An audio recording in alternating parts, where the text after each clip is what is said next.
매일 아침 책 읽기로 하루를 시작하는 행복 습관, 미라클 독서입니다. 오늘 함께 읽어볼 책은 월급은 적지만 부자는 되고 싶어. 난생 처음 시작하는 월급쟁이 돈 공부. 곽중현, 부의 사다리 지음, 온더 페이지에서 펴낸 책입니다. 지은이 곽중현. 30대 중반의 평범한 직장인. 대기업 맞벌이 부부로 자산은 없었지만 월소득은 나쁘지 않은 편이었다. 대기업에만 입사하면 경제적 자유를 이룰 수 있다고 생각했지만 내 집 한 채 마련하는 것도 힘든 게 현실이었다. 그러던 어느 날 갑작스러운 배우자의 병환으로 강제 육아휴직을 쓰게 되었다. 현실적인 소득 절벽을 경험하면서 직장인의 월급만으로는 자본주의 사회에서 살아갈 수 없음을 뼈저리게 느꼈고, 이는 재테크 공부에 매진하는 계기가 되었다. 회사에 다니며 재테크 책을 250권 이상 읽고 퇴근 후 지친 몸을 이끌고 새벽까지 강의를 들으며 공부했다. 돈을 벌 수 있는 방법이 있다고 하면 어디든 찾아다녔다. 전세 보증금 8천만 원이 자산의 전부였지만 투자를 본격적으로 공부하고 실천한 지 4년 만에 38억 원의 규모의 자산을 운용하게 되었다. 자산 규모가 커지면서 자연스럽게 순자산 16억 원을 달성했다. 신혼 시절 대비 순자산의 가치를 2000% 이상 상승시킨 것이다. 현재는 부의 사다리를 오르기 위한 정보를 공유하는 재테크 블로그를 운용하고 있으며 직장인의 꿈인 조기 은퇴에 도전하기 위해 초심을 잃지 않고 부단히 노력하는 중이다. 프롤로그. 월급쟁이 후배들아, M4 세대에서 탈출하자. M4 세대라는 말이 신문기사에 자주 등장한다. 취업이 힘든 사회적 분위기와 경제적 압박으로 인해 연애, 결혼, 주택 구매 등 많은 것을 포기한 세대를 지칭하는 말이다. 3포 세대에 이어 5포 세대라는 말이 나오더니 꿈과 희망, 더 나아가 이제 포기할 것도 없는 세대를 M4 세대라고 한다. 먼저 결혼한 선배로서 이야기하면 결혼을 함으로써 얻는 것이 잃는 것보다 훨씬 많다고 생각한다. 또한 내 집을 소유하는 것과 아닌 것은 하늘과 땅 차이다. 회사 후배들과 대화해보면 결혼은 해야 하는데 막막하다고 하는 친구들이 많다. 문제는 결국 다 돈 때문이다. 경제적인 여유가 있다면 대부분 해결되는 것들이다. 돈 공부를 해야 하는 이유가 여기에 있다. 재테크에 대해 잘 모르는 후배들은 단지 적금 드는 것밖에 모른다. 막상 재테크를 하려는 후배들도 어떻게 시작해야 할지 모르겠다고 이야기한다. 내가 그동안 쌓아온 경험과 지식이 이제 막 재테크를 시작하려는 직장인들에게 도움이 되지 않을까 하는 생각에 이 책을 쓰게 되었다. 재테크 책의 많은 저자들이 지금부터 재테크를 해서 노후를 준비해야 한다고 이야기한다. 미래를 위해 지금부터 준비해야 한다는 말에는 매우 공감하고 동의한다. 투자는 빨리 시작할수록 유리한 게임이다. 하지만 노후를 위해 재테크를 해야 한다는 것에 대한 생각은 조금 다르다. 40년 뒤 나이 70, 80살의 부자가 되면 과연 행복할까? 앞으로 5년 뒤 조기 은퇴를 위해, 미래의 내가 아닌 현재의 나에게 여유로운 삶을 주기 위해, 돈에 쫓기지 않는 삶을 위해, 정말 좋아하는 일을 하기 위해 재테크를 하라고 권하고 싶다. 백발의 휠체어 탄 부자는 부럽지 않다. 재테크를 하다 보니 시작은 미미했지만 어느 순간 가속이 붙더니 자산이 급격히 불어나는 경험을 하게 되었다. 결혼하고 전세 8천만 원으로 시작했는데 재테크 공부를 본격적으로 해서 약 4년이 흐른 지금 순자산 16억 원을 달성했다. 처음에는 내가 과연 부자가 될 수 있을까? 라는 물음에 확신이 없었다. 하지만 이제 누가 나에게 그렇게 물어본다면 내가 만족할 수준의 부자는 될 수 있을 것 같다. 라고 자신 있게 말할 수 있다. 현재 경제적 자유를 이루었다고 하기에는 한참 부족하지만 순자산 10억 원 초과 달성의 의미는 조금 남다르다. 재테크 초보자 대부분의 목표가 10억 원 달성이며 10억 원이라는 돈은 어떤 일도 하지 않고 한 달에 약 280만 원씩 30년간 쓸 수 있는 돈이다.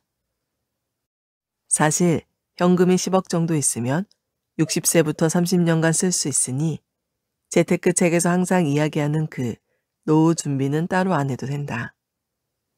내가 월급만으로 10억 원을 모으려고 했다면 매달 200만 원씩 적금을 들어도 약 40년의 시간이 걸렸을 것이다. 그래서 재테크가 중요하다. 이 책은 부의 방정식을 근간으로 5개의 파트로 구성했다. 부의 방정식을 최대한 활용하는 실천 전략을 제시하려고 노력했다. 파트 1과 파트 2에서는 부의 방정식 중 방향성을 설정하는 실질적인 방법을 소개했고, 파트 3에서는 부의 방정식 중 노동소득을 극대화하는 구체적인 방법을 제시한다. 파트 4에서는 실전 투자 방법을, 파트 5에서는 진정한 부자의 의미에 대해 후배들에게 해주고 싶은 조언을 담았다. 재테크 초보자들이 경제적 자유를 이루는 기틀을 잡는데 이 책이 도움이 되면 좋겠다. 여기에 나온 실천 전략들은 실행하면 반드시 도움이 될 것이라고 확신한다. 아무리 좋은 방법이 있어도 실천하지 않으면 무용지물이다. 반드시 행동을 하자. 2021년 11월 부의 사다리 곽중현. 파트 2. 부의 사다리에 오르려면 공부는 필수다. 책 읽기, 부자들의 공통점. 부자들은 독서광이다. 역사적으로 보면 부자인 사람들과 성공한 사람들은 지독한 독서광이라고 한다. 다양한 장르의 책을 읽으며 여러 분야의 시야가 넓어지고 해안이 생겼다는 것이 공통점이다. 오마하의 현인이라 불리는 워런 버핏, 마이크로소프트의 빌 게이츠도 독서 예찬론자이다. 책을 읽어서 실패했다는 사람을 본 적이 있는가? 책을 읽어서 성공했다는 사람은 무수히 많다. 독서를 하지 않은 사람은 잠깐 부자는 될 수 있겠지만 부를 오랜 기간 유지하기는 힘들다. 독서는 선택의 문제가 아니고 필수다. 책 한 권은 아무리 비싸도 2만 원이면 구매할 수 있다. 그 책 한 권에는 저자의 경험과 노하우뿐만 아니라 삶에 대한 통찰이 녹아들어 있다. 단돈 2만 원으로 저자의 인생을 배울 수 있다면 얼마나 남는 장사인가. 부자가 되고 싶다면 지금 당장 독서를 하자. 밥만 삼시세끼 먹는 것이 아니고 독서도 삼시세끼 해야 한다. 오랜 기간 사랑받은 책이 좋은 책이다. 시중에는 재테크 책이 엄청 많다. 그런데 좋은 내용은 없고 제목만 요란한 책도 참 많다. 책을 고를 때 실패하지 않은 방법은 오랜 기간 꾸준하게 읽혀온 스테디셀러를 구매하는 것이다. 가령 부자 아빠 가난한 아빠는 전통적인 재테크 책으로 많은 부자를 만들어낸 책이라고 할 수 있다. 조판이 출간된 지 20여 년이 지났지만 여전히 잘 팔리고 있다. 이렇게 오랜 시간이 지나도 사람들이 많이 읽는다는 말은 그만큼 검증된 책이라는 뜻이다. 대형 서점에 가면 최근에 많이 팔린 책을 모아놓은 베스트셀러 코너가 있다.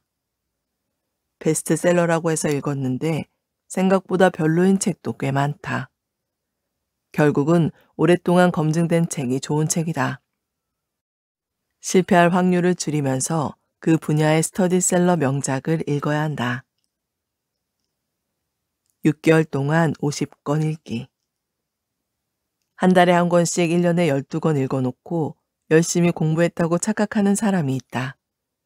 그렇게 하면 안 된다. 일단 자기가 주력으로 공부할 분야를 정했으면 그 분야 책 50권 정도는 한 번에 읽어야 한다. 요즘에는 인터넷에서 조그만 책장을 5만 원 정도면 살 수 있다. 50권의 책값과 책장을 합쳐도 100만 원 정도면 충분하다. 100만 원 정도는 과감히 투자해야 한다. 책을 50권 샀으면 6개월 안에는 모두 읽는다는 마음으로 읽는다. 처음 한두 달은 책 읽는 속도가 나지 않을 것이다. 하지만 같은 분야의 책이기 때문에 저자들이 말하는 원리나 이론에서 동일한 부분이 생각보다 많다. 책을 읽을수록 아는 내용이 많아지고 저절로 반복 학습이 된다. 그러면 책을 가볍게 훑어보는 식으로 읽어도 핵심 내용을 파악할 수 있게 되어 읽는 속도가 빨라진다. 그래서 집중만 하면 50권을 6개월 동안 충분히 읽을 수 있다. 관련 책들에서 가장 많이 언급되는 내용이 가장 중요한 내용이다. 부자가 되려고 읽은 책은 잡지처럼 편안하게 읽으면 안 된다. 구매한 책을 읽고 분석한다는 생각으로 수험서를 보듯이 읽어야 실력이 늘어난다. 다만 책을 비평가처럼 읽지 말고 그 저자의 생각을 사소한 것 하나까지 배운다는 마음으로 교과서처럼 읽고 익혀야 한다. 그러다 일정 수준 이상이 되면 별로인 책들은 몇 장만 읽어도 벌써 감이 온다. 하지만 시작 단계에서는 배우는 자세로 임하자. 6개월 50권 읽기에 성공하려면 50권을 웬만하면 한 번에 구매하기를 바란다. 그래야 돈이 아까워서라도 다 읽는다. 50권 정도 읽으면 어느 순간 번뜩이는 감이 오는 시기가 분명히 있다. 독서는 가장 저렴하고도 확실하게 공부하는 방법이다. 책을 읽다가 지치면 독서로 인생이 바뀐 베스트셀러 작가 이지성의 일독을 읽어보기를 권한다. 독서 습관을 기르는 방법을 스토리텔링으로 쉽게 풀어낸 책이다.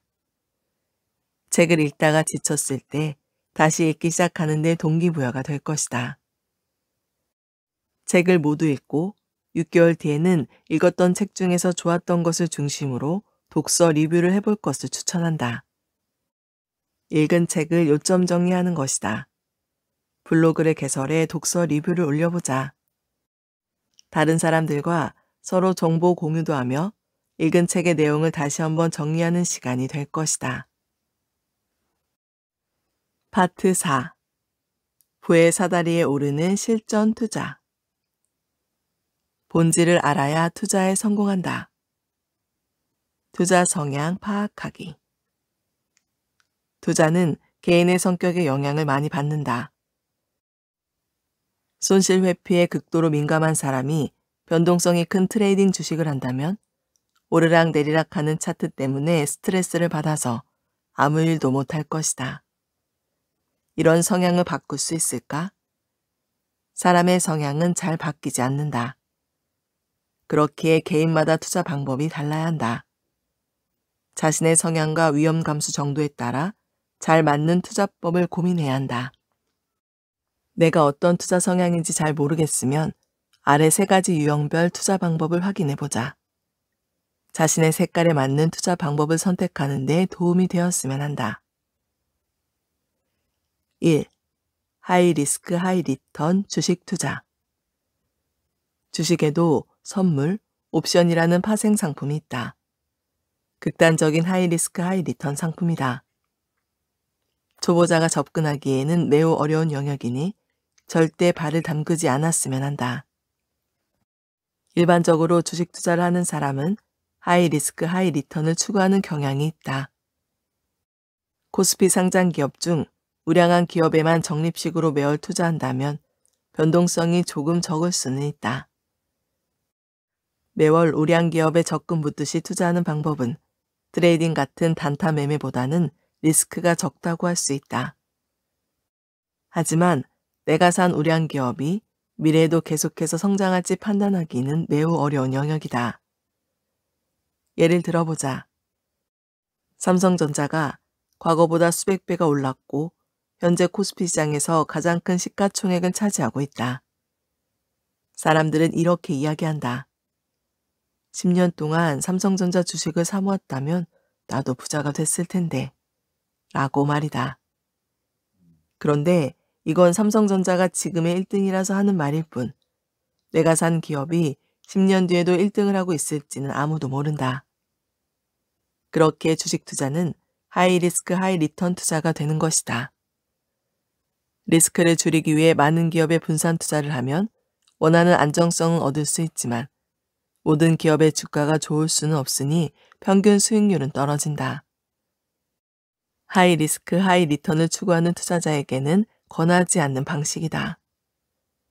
오히려 기업을 정확하게 분석하고 시장에 대응하면서 핵심 기업의 일정 금액 이상의 종잣돈을 투자해야 좋은 성과를 거둘 수 있다. 주식 투자는 기본적으로 변동성이 큰 만큼 큰 수익을 낼 수도 있고 큰 손실을 볼 수도 있다. 투자 손실이 커도 버틸 수 있는 강한 멘탈을 가진 사람들에게 주식 투자를 추천한다. 조금만 손실을 봐도 잠 못 자고 주가만 쳐다보는 사람에게는 주식 투자를 추천하지 않는다. 직장인이라면 온종일 일을 못하고 주식 차트만 보고 있을 수 있다. 그렇게 되면 직장 생활과 투자 모두 실패할지도 모른다. 직장 생활을 등한시하다 직장에서 문제가 생기면 투자에도 집중할 수 없기 때문에 실패할 확률이 높아진다. 주식 투자를 하면서 직장 생활을 제대로 못할 것 같으면 주식 투자는 하지 말자. 두 마리 토끼를 모두 놓칠 수가 있다. 2. 변동성이 작은 자산 배분 ETF 투자. 안전한 투자를 선호한 사람들에게는 ETF 투자를 추천한다. ETF란 쉽게 말해서 여러 주식을 담는 그릇이다. 개별 주식이 아닌 여러 주식을 섞어서 특정 주가 지수의 움직임에 따라 가격이 변하므로 주식보다 변동성이 작다. 개별 기업을 분석하기 힘든 초보자에게 추천한다. ETF 투자와 관련된 책이 많이 나와 있지만 김성일 저자의 마법의 연금 굴리기와 마법의 돈 굴리기를 추천한다. ETF가 무엇인지, 왜 자산 배분 투자를 해야 하는지 초보자도 알기 쉽게 설명해줘 ETF를 활용한 자산 배분 투자법을 배울 수 있다. 국민연금 같은 기관 투자자들은 모두 자산 배분 투자를 한다. 이런 자산 배분 포트폴리오를 개인 투자자에게 맞게 변환한 투자 방법을 공부해보면 ETF에 대해 감을 잡을 수 있을 것이다. 자산 배분 투자에 대해 간략히 이야기해보자면 일반적으로 주식 가격이 오르면 채권 가격이 내려간다. 주식과 채권의 가격은 반대로 움직이는 관계를 보인다. 결국 포트폴리오의 주식 50%와 채권 50%를 가지고 있으면 주식 가격이 폭락해도 채권 가격이 상승하면서 손실을 상쇄한다. 반대로 채권 가격이 하락하면 주식 가격은 상승하니 리스크를 분산할 수 있다. 이것이 자산 배분 투자의 원리다. 포트폴리오 이론은 노벨 경제학상을 받은 미국의 경제학자 해리 마코위츠가 1952년 경제학 술지에 논문을 발표하면서 알려졌다. 수익은 극대화하면서 위험은 최소화하는 포트폴리오를 선택하는 과정을 설명하는 이론이다. 자산 배분 투자 방법은 이 포트폴리오 이론에 근간을 두고 있다. 3. 전통적으로 가장 많은 부자가 탄생한 부동산 투자. KB금융지주 경영연구소에는 매년 한국 부자 보고서를 발간한다. 한국의 부자들을 분석한 이 보고서를 보면 50억 원 이상의 자산을 소유한 부자들이 부를 이룬 원천을 알 수 있다. 2011년 기준으로 자신의 자산을 형성한 부의 원천 중에 44.7%가 부동산 투자라고 부자들은 응답했다. 2020년에는 그 비중이 대폭 줄어들긴 했지만 28.9%의 결과가 나왔다. 사업소득 다음으로 역시 상당한 비중을 차지했음을 알 수 있다. 금융투자를 보면 2011년과 2020년 각각 7.9%, 6.4%로 낮은 비중을 보였다. 주변에 부동산 투자로 돈을 번 사람은 많이 보이는데 주식 등 금융투자로 돈을 번 사람은 많이 보이지 않는 이유가 여기에 있다. 한국은 과거 30년 동안 전 세계에 유례없는 성장을 했다. 그 과정에서 자연스럽게 부동산 가격이 상승하면서 많은 부자가 탄생했던 것이다. 반면 앞으로의 추세를 보면 부동산 비중이 줄어든다는 점은 고무적이다. 우리나라 경제 규모가 이미 많이 성장해 있기 때문에 과거처럼 개발을 통한 성장은 힘들어서 이런 결과가 나왔을 것이다. 그럼에도 불구하고 여전히 매력적인 투자 방법임은 틀림없다. 부자들은 직접 투자를 한다. 사람마다 성향도 다르고 성격도 다르다. 어떤 사람은 주식이 좋다고 하고 어떤 사람은 부동산이 좋다고 한다. 나도 암호화폐, 적금, 주식, 부동산, 펀드, P2P 투자 등 다양한 분야에 투자를 해봤지만 수익이 나는 영역에서만 수익이 났다. 초보자라면 검증되어 있는 보편적인 투자를 할 것을 추천한다. 암호화폐로 대박이 나서 수십억을 번 사람도 있다. 하지만 그 주인공이 내가 될 것이라는 착각은 버려야 한다. 매주 로또 당첨자가 발표된다. 로또 당첨자였다면 이 책을 읽고 있지 않으리라 생각한다. 이미 로또 당첨이 안 되는 평범한 운을 가진 사람이라면 암호화폐로 수십억을 버는 행운을 얻기는 더 희박하다. 심지어 피 같은 종잣돈을 리스크가 너무 큰 투자처에 넣는 것은 어리석은 짓이다. 초보자가 할 수 있는 투자법은 펀드, 주식, 부동산 정도일 것이다. 이 중에서 펀드로는 부자가 될 정도의 수익을 내기 힘들다. 펀드도 결국은 다른 사람이 운용하고 수수료를 받는 상품이다. 본인이 의사결정하는 직접 투자 방식이 아닌 간접 투자 방법이다. 서점에 가서 재테크 분야 책들을 둘러보자. 펀드 투자로 100억 자산가 되기 같은 주제의 책을 본 적이 있는가? 내가 읽은 재테크 책이 약 100권도 넘지만 한 번도 펀드로 부자가 되었다는 저자를 보지 못했다. 펀드는 인플레이션을 해지하는 수준의 투자는 될 수 있지만 큰 부자가 되기는 힘든 방법이다. 주식 투자를 통해 수백억 자산을 이룬 슈퍼개미가 된 사람은 있다. 부동산도 마찬가지다. 결국 부자가 되기 위해서는 직접 투자를 해야 한다. 운전하기가 무섭다고 버스를 타면 목적지에 도착하는 시간은 오래 걸린다. 자신이 운전대를 잡고 직접 운용하는 방법이 가장 확실하고 검증된 방법이다. 투자는 운칠기삼. 투자는 운이 칠할이다. 투자로 큰 부자가 된 사람들의 이야기를 들어보면 시장이 좋아서, 시기가 좋아서, 운이 좋아서 부자가 되었다고 한다. 코로나19 사태가 일어날 것을 예상할 수 있었을까? 미래를 예측하는 것은 신의 영역이다. 만약에 코로나19 전에 여행사 주식을 샀다면, 부동산 상가를 샀다면 어떻게 되었을까?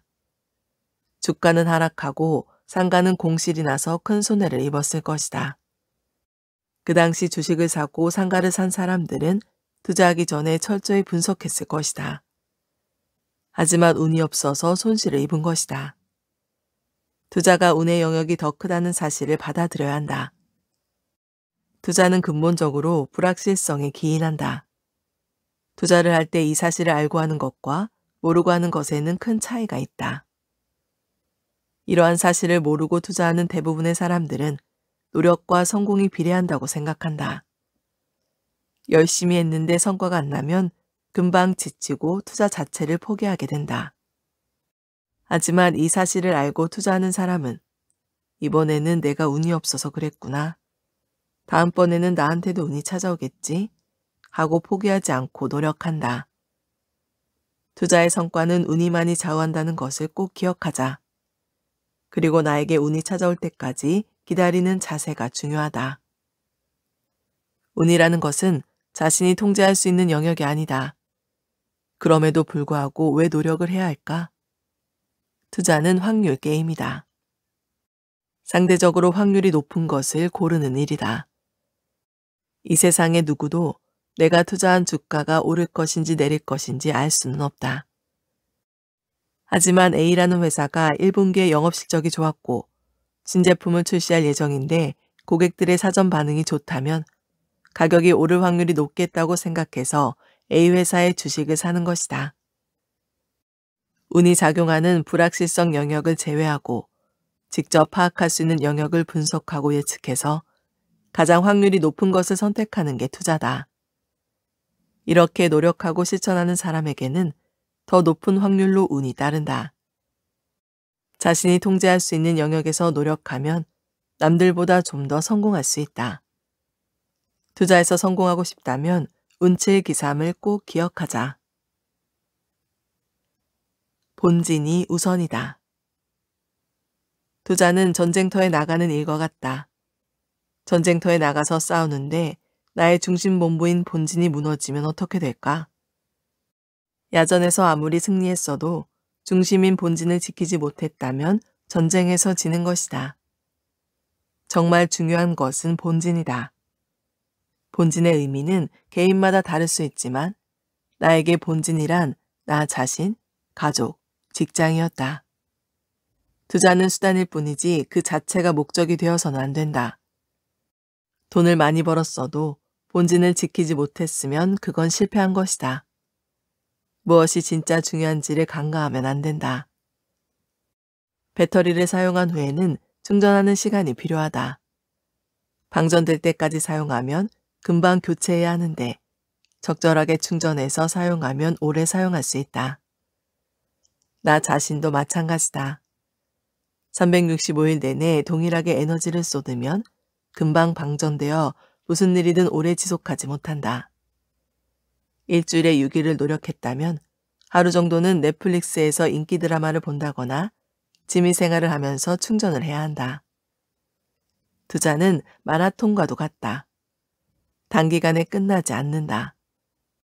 빨리 지치면 시간 싸움에서 지고 결국은 실패하고 만다. 그리고 투자보다 가족이 먼저다. 집안에 걱정거리가 있는데 재테크에 집중이 될까? 투자에 올인하고 성공에 큰돈을 벌었다고 해도 옆에 배우자가 없다면, 자녀가 없다면, 부모님이 안 계시다면 무슨 의미가 있을까? 가족과 좋은 관계를 유지하면 내가 하는 일에 더욱 집중할 수 있게 된다. 가족과 함께하는 시간을 소중히 생각하자. 다시 한번 말하지만 자신이 궁극적으로 추구하는 목적이 더 중요하다. 나도 뭔가에 빠지면 끝장을 봐야 하는 성격이다. 일주일 내내 투자 생각만 하고 있다 보니 어느 순간 가족들 간의 관계가 서먹해졌다. 가족들이 무슨 말을 해도 듣는 둥 마는 둥이고 머릿속에는 오로지 어떻게 하면 돈을 불릴 수 있지? 어떻게 하면 돈을 더 벌 수 있을까? 하는 생각뿐이었다. 그러던 어느 날 첫째 아들이 울먹이면서 아빠랑 놀고 싶다고 이야기할 때 정신이 번쩍 들었다. 내가 경제적인 여유를 가지려는 이유는 가족과 행복하게 살고 시간의 자유를 얻기 위함이었다. 그런데 돈을 버는 데 집중하다 보니 본질을 놓치고 있었던 것이다. 투자보다 직장이 먼저다. 직장인이라면 직장이 본진이다. 부모님이 큰 유산을 물려주는 등 특별한 사람을 제외하고 대부분의 사람들은 노동소득을 통해 생계를 꾸려나간다. 그러니 노동소득을 소홀히 하면 안 된다. 일하지 않아도 들어오는 자동화 소득을 만들기 전에는 노동소득이 무엇보다 중요하다. 사무실에서 핸드폰으로 주식 차트만 보고 있으면 일에 집중이 될까? 업무 성과가 나지 않는 직원이 승진을 할 수 있을까? 몸값을 올리는 것이 직장인이 해야 할 첫 번째 미션이다. 본진인 직장 생활을 홀대하면 다음 단계로 나아갈 수 없다. 앞에서 이야기했듯이 투자는 운치의 기삼이 작용하는 영역이다. 내가 아무리 열심히 해도 손실을 볼 수 있다. 하지만 노동소득은 매우 안정적이다. 리스크가 거의 없는 영역이다. 전업 투자를 하고 있는 투자자들은 퇴사는 정말 신중히 결정해야 한다고 항상 말한다. 직장을 다니면서 안정적으로 투자하는 것이 더 효율적이라고 이야기한다. 운이 좋고 투자 감각이 다른 사람들보다 뛰어난 소수의 사람들은 전업 투자를 하는 것이 맞을 것이다. 하지만 대부분의 사람은 그렇지 못하다. 현실을 정확히 인지하자. 혹여나 주식으로 돈 좀 벌었다고, 부동산 가격이 좀 올랐다고 본진을 포기하고 전장에 나가면 패할 확률이 더 높다. 오늘 미라클 독서는 여기까지 읽도록 하겠습니다. 오늘도 함께 해주셔서 감사합니다.